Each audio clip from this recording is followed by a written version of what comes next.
how would you spend $10 trillion? Buy a garage full of sports cars? Build a mansion as big as Vatican City? If you are wise, you'd follow the Rothschilds' example. They spend money in the billions, but only where it counts. They don't buy, they invest. So imagine the all-out surprise when Nat Rothschild bought the $85 million Planet 9 superyacht. The name, of course, comes from being larger than Pluto itself. No wonder the science community decided the dwarf planet at the solar system's edge can no longer be named a planet. But who can resist seeing such beauty? Just look at her. One could argue Nat fell in love. Or maybe he was peer pressured by his wealthy friends into buying an ultra-luxurious yacht. Imagine everyone is going for a sail while poor Nat sits at the dock, crying. He's a Rothschild, God damn it. He deserves better. Nay, he deserves the best. Indeed, Nat's purchase was seen as a rarity by all, and several other Rothschilds voiced their concerns. Still, Baron Edmund de Rothschild's grandson was firm. This is not a luxury. This is an investment. After all, who said that investments can't have an ultra-luxurious VIP suite, an owner's deck worth half of London, and 9 other elegant cabins if you decide to host the G8 summit on your yacht? After all, most thin foil-hated gentlemen around the world claim that the Rothschilds are ruling the world, so why hide it? To top it all off, the guests could also arrive by helicopter, since driving to the port is so plebeian. Regardless, Nat's adamant that this is nothing more than an investment. And though the Rothschild patriarchs might have a thing or two to say about that, our next entry is, without a doubt, something even Mayer Amschel Rothschild would find appealing. The Rothschilds are an old Ashkenazi Jewish family that originated in Frankfurt. During the mid-18th century, they lived in a small house in the Jewish ghetto in Frankfurt. They shared their home with several other families. This house actually gave the Rothschilds their name. Back then, houses were distinguished not by a number, but rather by an emblem hanging above the door. So Mayer Amschel, the first powerful Rothschild in history, was referred to as Mayer Amschel, from the Red Shield, or in Old German, der Rothschild. So, when Mayer's son, Nathan Rothschild, bought Gunnersbury Park in 1830 to build one truly astounding mansion, guess what was hanging above the door? Nathan Rothschild's story is a bit more complex. Once he came of age, he was sent to Great Britain to expand the Rothschild empire within the vast United Kingdom. After all, how can you control the entire world if you don't have agents in the empire that covers a quarter of the globe? Nathan didn't take this mission well. Initially, he thought his father was disappointed in him and was chasing him away to a new, hostile, and unknown land. It was only after Mayer died in 1812 that Nathan understood his father's decision. He sent Nathan, not because he didn't trust him around the family business, but precisely because he trusted him to succeed on his own in this hostile environment. Thus, Nathan decided to build a mansion to commemorate his father and put his family crest on one of the most expensive buildings at the time. Therefore, the son, who was too late to show his father the gratitude he deserved, bought some land for £17,000, equivalent to roughly $3 million today, and built paradise. Nathan transformed the deserted fields at Gunnersbury into a beautiful park with a central piece, a magnificent mansion filled to the teeth with tapestries, works of art, and all sorts of luxuries, the early 19th century kind. So when the house was sold just 100 years later, the price rose 100-fold, the staggering equivalent of $132 million in today's money. This was by far the most expensive house in England, not owned by the crown. Still, with a $25 billion portfolio, this colossal estate looks like an overcrowded dormitory room with a shared bathroom compared to the rest of their estates. Along with what's essentially real estate hoarding spread over 3 continents, the Rothschilds have other passions as well. Wine and art are 2 things that the entire family takes to the extreme. You needn't look any further than Chateau Mouton Rothschild to see that. The chateau itself is a piece of architectural landmark on its own. It dates back to the 12th century when the first vineyards were seeded. In 1853, Nathaniel de Rothschild traveled along these parts of France when he stumbled upon this vast field of grapes. As a lover of good wine, he ordered a bottle of the finest wine, regardless of the price. Little did he know this wine would haunt his dreams. He tried several other wines along his journey, yet none came even close to what Chateau Brun Mouton offered. It was like Coke, only much more addictive. So, on his way back, Nathaniel made an offer that would skyrocket the previous owners into the rich man's life. After the purchase, Nathaniel renamed it Chateau Mouton Rothschild. Under the leadership of the Rothschild family, Chateau Mouton Rothschild has consistently produced some of the world's finest wines. But when you're a Rothschild, being the best in a business is the bare minimum. Baron Philippe de Rothschild was chilling out with a glass of his favorite wine one night, wondering how to spend a colossal amount of money and make this wine even better. Sitting in his favorite armchair, staring at the fireplace in front, Baron Philippe's gaze suddenly fixed on a painting hanging just on the right of the fireplace. It was a Picasso, with its glorious cubic forms. Philippe thought about how art infinitely improves wine taste, and a grand idea came to his mind. Why not sell art along with wine? Thus, since 1925, the bottles are genuine art pieces, as the labels are commissioned to famous artists like Francis Bacon and Picasso each year. This cost millions to the Rothschilds over the years, but can you genuinely place a price on combining two of your greatest passions? Well, actually, you can. $700 a bottle. As I already told you, the Rothschilds spend only if they can make a profit in the long run. So, the Chateau Mouton Rothschild is one gorgeous mix of the family's most beloved passions. Is it any surprise that Chateau is worth around $200 million today? Not that they will sell it anytime soon, but just having such lavish property is a statement on its own. And while the story of Chateau Mouton Rothschild is precious in its own way, when it comes to the Rothschilds' most expensive real estate, the story is just wholesome. It's a story about love. No, not the boring kind we've seen 1,000 times. It's a story about the love between two siblings. Actually, there should be a movie about Baron Ferdinand de Rothschild and his little sister Alice. Ferdinand was 8 years older than his sister, but he loved her to bits. So when he was sent off to England at the age of 17, it was heartbreaking for both of them. Ferdinand was living in London while Alice was in Vienna. 20 years would pass before they see each other again. And though they kept in touch only through the mail, the traditional one, which took weeks to get from Great Britain to Austria, they couldn't be there for each other through the most challenging times in their lives. Ferdinand lost his child at birth and just a few days later his wife. But Alice was not allowed to comfort her brother. It was when her father died in 1874 that she finally left for England to reunite with her brother. Baron Ferdinand was so happy to see his little sister that he decided to build her a stunning home, one that would complement her elegance and beauty. Thus, the Wholesome Manor came to be. The Baron spared no expense in building an architectural landmark. He invested 1.5 million British pounds, equivalent to 265 million USD today. There, Alice would spread her wings and become one of the biggest art collectors, socialites, and one of the most powerful women in the world at the time. She designed the home's interior and exterior, showcasing her class. But Wholesome Manor was more than a home. It was a museum of Alice's and Ferdinand's extensive art collections. Tapestries, furniture, ceramics, books, and all sorts of treasures. Outside, the gardens cost Baron Ferdinand another fortune, as today, the manor's grounds alone would have cost the owner $86 million. Still, that's a small price to pay for making your little sis happy, isn't it? Today, Wholesome Manor is a museum of Alice's grand vision.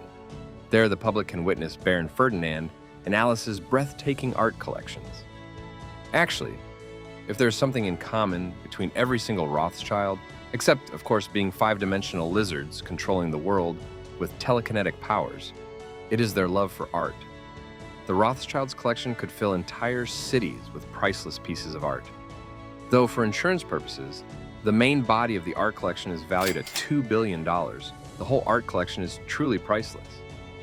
There are tapestries from the Byzantine Empire, antiquities that date back to the William the Conqueror time, and some conspiracy theories. Theories even suggest that the family owns several religious artifacts like the Holy Grail, the original blueprints of Noah's Ark, and even locks of hair from Jesus Christ. Now, that sounds preposterous, even for the world's most wealthy and influential family. Stepping back to reality, their art collection was truly astounding. And no wonder a small-time garage painter, who later became a bloodthirsty, power-hungry, psychotic dictator, took a liking to the Rothschilds' art pieces. Though not too keen on wealthy Jewish families, he didn't mind taking a sizable chunk of their collection during France's occupation from Nazi Germany. The small man with huge ambitions and a silly mustache personally arrived to pick up the loot. 3,500 pieces went missing, and although some were returned after the war, the majority are still scattered around the world, waiting to be found. Who knows, if you find one, the Rothschilds may even reward you, or at least take you for a spin on their interdimensional spaceship. But enough about the Rothschilds' luxurious purchases. This opulent family truly spends their money on investments. A lot of them. Some more liberal bleach users are adamant that the Rothschilds have a controlling share of all major banks in the world. Someone calls JP Morgan to let them know they no longer have their own bank. Still, the power of the Rothschilds is undeniable. They have control over some of the biggest companies in the world. Wherever there is money to be made, the Rothschilds have investments. This is from the days of old when, in 1709, the Rothschild patriarch, Mayer Amschel Rothschild, was hired by the Crown Prince Wilhelm of Hesse. Once the young prince came into power in 1785, he appointed Mayer to manage his kingdom's finances as a court Jew. Yes, I know this title would raise an eyebrow or two these days, but back then, this was a rare honor. This was the highest position any Jewish may hope for in Catholic-dominated Europe. Every wealthy aristocrat had a court Jew whom they entrusted with managing their money. The Bible forbade lending money in exchange for profit. Most aristocrats in those days indeed had the moral compass of a drunken British soccer fan during a riot. But they had to keep their God-obeying appearance, or they risked losing not only the respect of their peers, but their lands and wealth as well. Many Jews, like the Rothschilds, saw this as an opportunity to gain vast riches. Mayer invested the money he earned in a bank. This became a trend where reinvesting the riches brought even more dough. So today, everywhere you look, the Rothschilds are there. Gas and petrol, for example, Agora Oil and Gas, is at the forefront of the industry. The company was bought for merely $370 million. Spare change, really. Today, the company is worth well over $1.4 billion. In just under a decade, Lord Rothschild made a cool billion-dollar profit for the family. Now, striking oil in the North Sea just months after the family took control of the company didn't exactly disprove conspiracy theorists that the Rothschilds have powers beyond our comprehension, but hey, it might be just luck. And with gas and oil prices soaring after the COVID pandemic and the friendly neighborhood visit by Russia and Ukraine, this venture seems like a gold mine on its own. Still, while they did diversify their portfolio, the Rothschilds never forgot where their money came from initially. Banking indeed sounds like a good investment, especially if you have several trillion dollars in capital to secure your business. Their banking empire didn't grow without its fair share of controversies. In the 18th century, when wars were as common as sneezing, the Rothschilds clan ensured they were always on the winning side. How did they do that, I hear you asking? Well, they had a bank in every major country in Europe: Austria, France, the Holy Roman Empire, Great Britain, and later the United States. Thus, they made sure to finance both sides whenever there was a war. Profiting was inevitable. Over the years, keeping track of all their banks became a chore, especially in the 20th century, when banks began spreading like mushrooms after rain. Thus, Jacob Rothschild had a brilliant idea. He established a trust that would consolidate and operate all family banks in the United Kingdom. So, the Rothschild Investment Trust was born. This industry giant is worth more than $7 billion, despite selling off their Royal Bank of Scotland shares in 1981. Since each giant corporation needs an equally impressive headquarters, Jacob bought the famous Spencer House to ensure RIT Capital Partners employees would feel dominated and humbled whenever they came to work. This palace, nestled in the heart of London, is truly a prized possession of the RIT, with its golden decoration, antique furniture, and art pieces by renowned masters hanging on every wall. The house was renovated in the late 1980s and is widely known as London's most extensive renovation of the 20th century. Indeed, a title befitting this massive and ultra-expensive project, costing £35 million. Today, this lavish house is worth north of $100 million. A pretty good price for what's essentially a palace in the middle of London. Unfortunately, it's not really on the market, so don't expect to see a particular Saudi prince waltzing inside anytime soon. Indeed, when it comes to the Rothschilds' investments, the $7.7 billion worth of RIT is nothing but pocket change. After all, money is for chumps. The truly wealthy measure their riches in pounds, or more accurately, in carats.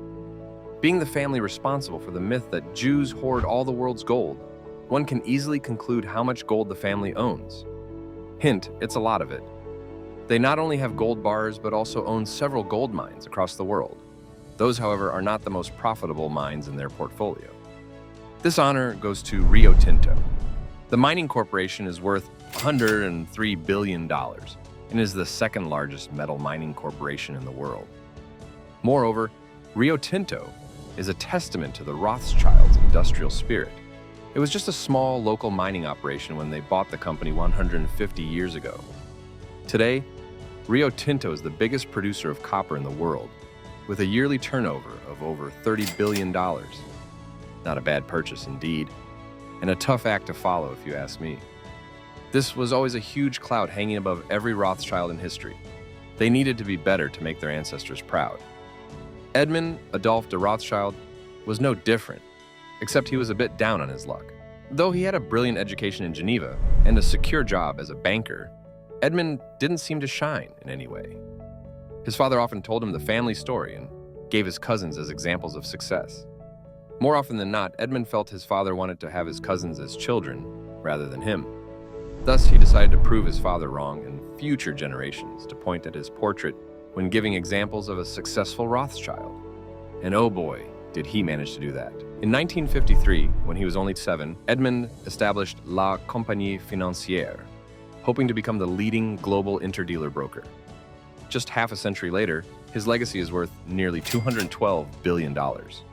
The company is managing financial operations in Switzerland, which, along with its chocolate, unwillingness to join sides, and incredibly photogenic cows, is also well known for its superior banking sector. Today, the company is run by Edmund's son, Benjamin de Rothschild, who managed to expand the business to over 30 countries. Who knows, one day Benjamin may even surpass the most expensive investment the Rothschild family ever made, the Glencore Mining Company. When you own a company employing 145,000 people, it's hard to explain how you don't have power over a particular government. Imagine 145,000 people going on a protest because you decided to follow some ecological policies and decided to limit mining in certain areas. That's the power the Rothschilds wield in Australia. So you don't want coal-fueled industries in your country. Good luck. When Glencore puts out more than 10 million tons annually, they need markets to sell it. So either you play ball or you're out of office in the next election cycle. Thus, this mega corporation, owning several mines and the world's largest deposit of zinc and lead, is worth nearly $130 billion. So yeah, some of the conspiracies about the Rothschilds may turn out true. Indeed, no other family can come even close to the colossal Rothschild family wealth. However, there's one family that's on their way to surpass the Rothschilds in their vast political power and immense wealth. Care to learn more about them? Just click on this video next. Thanks for watching. If you enjoyed this video on the Rothschilds, be sure to like and subscribe for more deep dives into the world of luxury and wealth. And don't forget to hit that notification bell so you never miss an upload.